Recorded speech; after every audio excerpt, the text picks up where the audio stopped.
안녕하세요. 금요사건 파일 디바제식합니다. 지금으로부터 딱 4년 전 모두를 경악하게 한 한 범죄자가 있습니다. 그 이름은 김성수. 지난 2018년 10월 14일 강서구에 있는 한 PC방에서 직원 A씨를 무참히 살해한 혐의로 검거되었죠. 그리고 현재 그는 징역 30년형을 받고 감옥에 복역 중입니다. 여러분, 이제까지 우리나라에서는 수많은 살인사건이 있었습니다. 그런데 이 김성수만큼 세간의 주목을 한 번에 받았던 범죄자는 그리 많지 않아요. 어째서 이 사건은 전 국민적인 분노와 함께 공포까지 유발했던 걸까요? 그게 비단 이 사건의 잔혹성 때문만은 아닙니다. 일단 사건 초기에 알려진 내용, 그 전말은 다음과 같았죠. 2018년 10월 14일 일요일 아침 7시 김성수는 그날 강서구에 위치한 자신의 집 근처 PC방으로 향했습니다. 그곳에서는 친동생 김씨가 이미 게임을 즐기고 있었어요. 김성수는 동생과 좀 떨어져 앉아서 게임을 하던 중이었는데 마침 동생의 옆자리가 비게 되자 자신이 그곳으로 자리를 이동하고자 했습니다. 그러면서 PC방 아르바이트를 하고 있던 A씨에게 자리가 너무 더럽다 라면서 컴플레인을 걸게 되죠. 이에 A씨는 곧바로 자리를 치워주게 되는데요. 김성수의 진술에 따르면 당시 A씨의 표정이 좋지 않았다고 합니다. 그리고 이 표정을 본 김성수가 직원으로서 기본이 안 돼 있는 거 아니냐 라고 생각했고 표정 왜 그럽니까? 라고 시비를 걸게 되죠. 그러자 A씨 역시 아니 왜 시비를 거세요? 하고 받아치면서 두 사람 사이에 말다툼이 이어졌는데요. 잠시 후 자리로 돌아간 김성수는 분이 풀리지 않는 듯 씩씩대면서 게임을 합니다. 그런데 또 게임에 져요. 화가 치밀어 오르는 듯 했죠. 그리고는 곧장 A씨에게 향해서 게임에 졌으니까 요금을 환불해달라고 요청합니다. 그리고 이때 그 직원 A씨는 그건 나의 권한 밖이다. 매니저와 통화를 한 후에 처리하겠다라고 대답했는데요. 이 과정에서 두 사람은 다시 한번 언쟁을 높이면서 날카롭게 부딪혔고요. 마침 이걸 목격한 김성수의 친동생 김씨가 경찰에 전화를 걸더니 알바생에게 욕을 한다면서 신고를 하게 됩니다.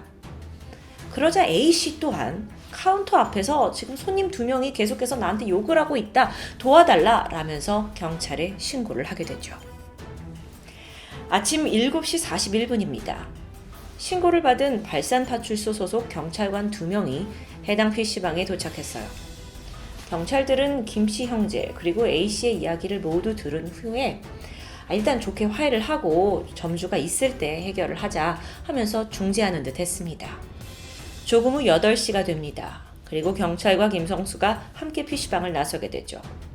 이때 경찰은 김성수에게 어디 가냐라고 물었고 그는 집에 간다 라고 대답했습니다. 하지만 이후 사건은 순식간에 벌어졌죠. 경찰관들이 멀어지자 김성수는 자신의 집으로 뛰어갔습니다. 그리고는 등산용 칼을 챙겨서 다시 PC방으로 돌아왔고요. 그때부터 A씨가 혼자 있을 때를 기다리게 되죠. 머지않아 A씨가 쓰레기를 버린 뒤에 혼자 에스컬레이터를 타고 지하 1층 PC방으로 내려오고 있었습니다. 그리고 그 순간 김성수가 그를 급습하게 되는데요. 갑작스러운 공격에 A씨가 당황했죠. 하지만 몸집이 좋았던 그는 이내 힘으로 김성수를 제압합니다. 그런데 바로 이때 김성수의 동생 김씨가 나타났고 A씨 뒤에서 붙잡으면서 움직이지 못하게 만들어요. 그러자 A씨는 이 김성수를 제압하고 있던 손을 놓치게 되고 이때 김성수가 곧장 주먹으로 그의 얼굴을 가격하게 되죠. 그리고 여기서 멈추지 않았습니다. 그는 챙겨온 등산용 칼을 뽑아들더니 A씨를 무자비하게 공격합니다. 이때 얼굴과 목 부위를 무려 80여 차례나 찔렀습니다. A씨가 손을 뻗어서 이걸 막아보려고 했지만 역부족이었어요. 오히려 김성수가 막 무자비하게 이 휘두르는 칼에 손으로 막다 보니까 손이 형체를 알아볼 수 없을 정도로 훼손되고 말았습니다. 현장은 순식간에 피바다가 되었죠. 아까 경찰이 이 두 사람을 화해시키려고 처음 출동을 한 지 30분 만에 벌어진 일입니다. 잠시 후에 PC방에 있던 또 다른 직원과 손님들의 신고가 접수가 되었고 김성수 얼마 되지 않아 현장에서 긴급하게 체포됩니다. 날벼락같이 정말 알바를 하다가 갑자기 손님한테 공격을 당한 A씨. 그는 곧장 인근 병원으로 후송이 되었는데요. 안타깝게도 사망하고 말았습니다. 당시 의료진에 따르면 A씨는 이 사건 현장에서 몸에 있는 피를 거의 모두 흘렸을 정도로 정말 처참한 공격이었다고 하는데요. 검거된 김성수. 범행 동기에 대해서 A씨가 불친절했고 또 자신을 모욕하는 듯한 태도를 했기 때문이라고 밝혔습니다. 불친절 그리고 모욕하는 태도? 반말로 시비를 걸었다? 이건 물론 김성수의 주장이죠. 결론적으로는 생전 처음 보는 사람이 그저 불친절했다는 이유로 살해한 겁니다. 그런데 당시 PC방에 있던 손님들의 증언은 좀 달랐습니다. 하나같이 김성수가 먼저 폭언을 한 거다라고 말하는 겁니다.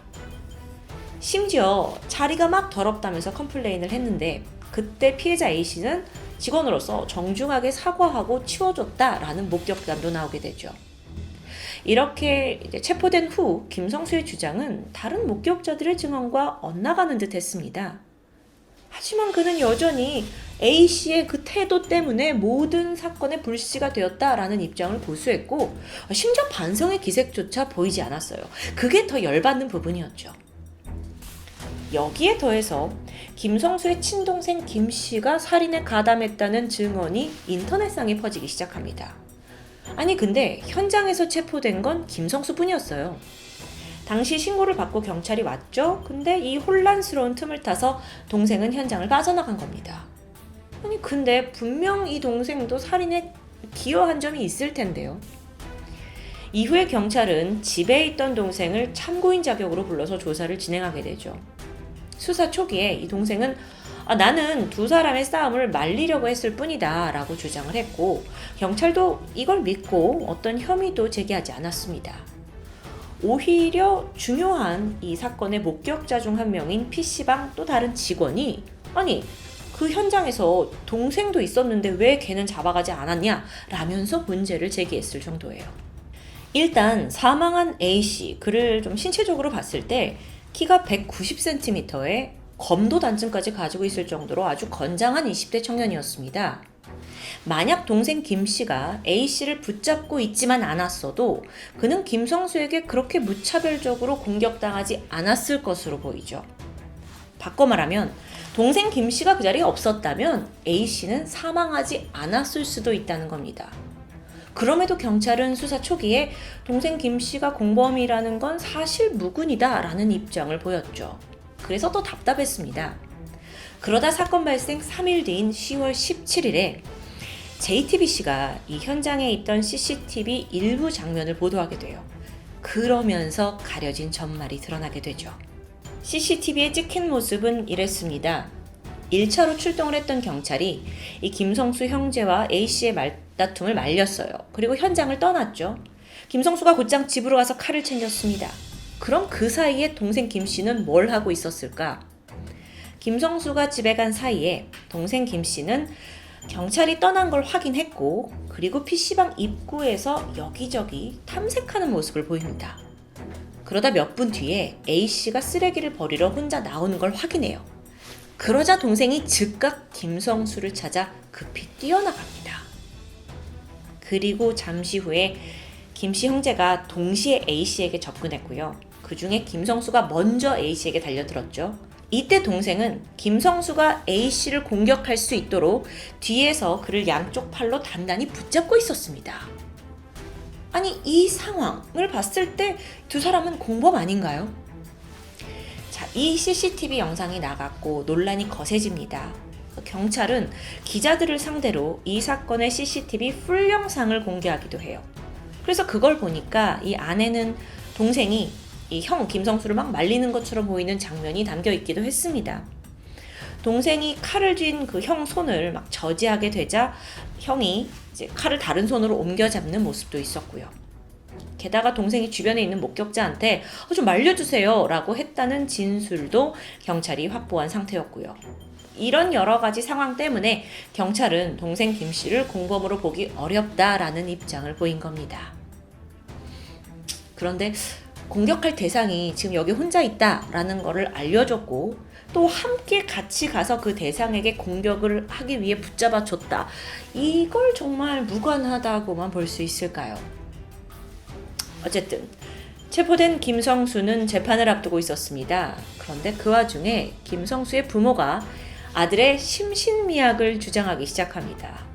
그가 10년째 약을 복용하고 있을 정도로 아주 우울증이 심하다는 거예요. 중증 우울증이라는 건데 여러분, 우울증 약이 감형의 이유가 될 수 있다는 걸까요, 지금? 당시의 여론 또한 같은 의문을 풀었고요. 당시 사람들은 정말 대단하게 분노했습니다. 그리고 곧장 이 감형을 반대하는 청와대 국민청원이 게재되면서 하루 만에 20만 명의 동의를 얻었고요. 얼마 후에 정말 게시판이 생긴 이래 사상 처음으로 100만 동의를 돌파한 청원이 되었죠. 그만큼 당시 국민 모두가 이 잔혹한 사건의 책임을 정말 제대로 묻기를 바라고 있었습니다. 그런데 그러기 위해서는 김성수의 범행을 동생 김 씨가 도와줬다라는 사실도 인정이 되어야 할 텐데 A씨의 사망에 관련된 모든 사람들이 사실 하나도 빠짐없이 처벌을 받아야 이 모든 게 의미가 있는 거겠죠. 당시의 범죄 분석가 표창원 교수는요, 동생 김 씨의 주장을 공개적으로 반박하기도 했습니다. 만약 정말 그가 싸움을 말리려는 의도였다면 오히려 무기를 들고 공격성을 띠고 있는 김성수를 말렸어야 하는 거 아니냐라고 지적했죠. 하지만 그는 사실 A씨를 붙잡고 있었습니다. 뿐만 아니라 또 다른 영상 분석 전문가는 동생 김 씨가 A씨를 이렇게 붙잡은 이게 유리한 상황을 만들어주게 되면서 김성수가 살인을 할 수 있던 거다라고 의견을 더합니다. 이런 식으로 전문가 의견이 쏟아지니까 결국 경찰은 동생 김 씨의 공모 혐의를 다시 한번 검토하게 되죠. 그리고 2018년 11월 22일 사건 발생 한 달이 조금 지난 시점에 검찰은 마침내 동생 김 씨를 폭행 공범으로 기소합니다. 이제야 뭔가 좀 정의가 실현되는 듯 해요. 하지만 A씨의 유족들은 동생 김 씨가 살해 공범이 아니라 폭행 공범이다? 이렇게 기소된 거에 이의를 제기했죠. 이 부분에 있어서는 안타깝게도 동생 김 씨가 그 형 김성수의 살인 의도를 몰랐다고 한다면 사실 기소 자체가 불가능한 혐의라고 합니다. 그리고 당연하게도 동생은 형이 죽일 걸 난 알고 있었다라고 자백할 이유가 없겠죠. 하지도 않을 거고요. 그래서 결국 이 동생은 A씨의 사망에 대한 혐의는 받지 않게 되었습니다. 사건 7개월이 지난 2019년 5월, 이때 결심 공판이 열리게 되는데 검찰이 어떤 구형을 내리냐면 김성수는 사형을 받아야 한다. 그리고 동생 김 씨는 징역 1년 6개월을 받아야 된다라고 구형을 합니다. 여러분 참고로 결심 공판이라는 건 이 재판장의 선고에 앞서서 양측의 주장과 변론을 종결하는 자리를 말하는데요. 검찰은 김성수가 어떤 망설임도 하지 않고 그냥 피해자의 얼굴과 머리를 80차례 이상 공격했다라는 점, 그리고 또 피해자가 전혀 움직이지 못하는 무방비 상태에서 사망했다는 점을 들면서 이 범행의 잔혹함을 강조했습니다. 또한 김성수가 반성의 기미가 없다는 것을 들면서 이거 혹시 재범 가능성이 있는 사람 아니냐? 사형을 구형해야 된다고 말했죠. 사회에서 격리해야 하니까요. 물론 행동장애를 유발할 정도의 중증 우울증을 가지고 있긴 했습니다. 그런데 그날 김성수는 범죄를 계획할 정도로 정신상태가 또렷했어요. 그럼 이게 과연 심신미약이냐? 앞뒤가 좀 맞지 않는 듯하죠. 이렇게 상황이 자신에게 불리하게 좀 돌아가는 걸 김성수가 눈치챘는지 그제서야 고인과 유가족분들께 진심으로 사죄드리고 싶다라면서 눈물을 보이기도 했는데요. 자, 결말을 향해 갑니다. 드디어 2019년 6월 1심 재판부는 김성수에게 징역 30년을 선고합니다. 일단 이때 김성수가 무기징역을 받지 않은 이유, 이걸 좀 알아보면 이전에 전과가 없었고요. 또 재판을 해가는 과정에서 반성하는 태도를 보이게 돼요. 또 최종적으로 이 만성적인 우울증과 또 불우한 어린 시절이 고려되었다고 합니다. 그러니까 사실상은 심신미약이 1심에서 적용이 됐던 거죠. 그리고 동생 김 씨에게는 무죄가 선고되는데요. 그 이유가 조금 납득하기 힘들 수도 있습니다.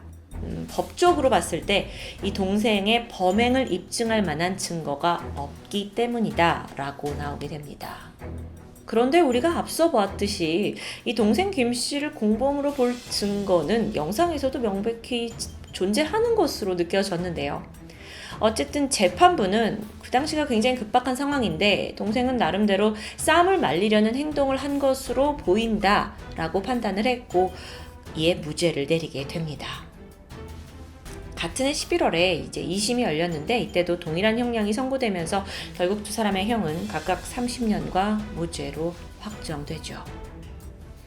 여러분, 이른 아침에 도심 한복판에서 190cm의 건장한 20대 남성이 묻지마 범죄와 다름없는 사건의 피해자가 되었습니다.